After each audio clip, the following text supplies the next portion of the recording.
We partnered with medical device OEMs to bring medical devices to market to change and save people's lives. My name is Roger Solano. I work for a company called ATL Technology. ATL is a global company. Our headquarters are in Utah, but we also have manufacturing facilities in Costa Rica, the United Kingdom, and China.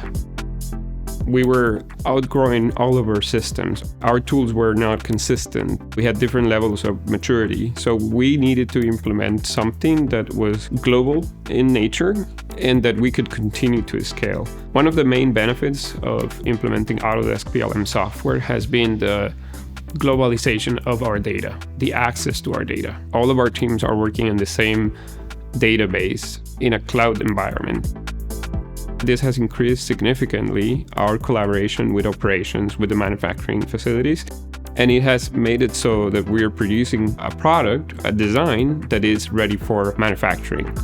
With the implementation of the PLM software, we have automated our process of pushing BOM files into our ERP. And this has been critical, not only because of the time saved on the automation, but also because it has shifted the mindset of the engineers. Through the implementation of our PLM software, we've worked with Autodesk. They have walked beside us from the moment that we started our journey to try to select the right type of tool for our business, through the development and the user story creations until the implementation and the go live. I would recommend Autodesk Cloud PLM to any organization looking to improve their business systems, to globalize their footprint, to centralize their data management. It's a great tool for anyone looking forward to uplift their business and take it to the next level.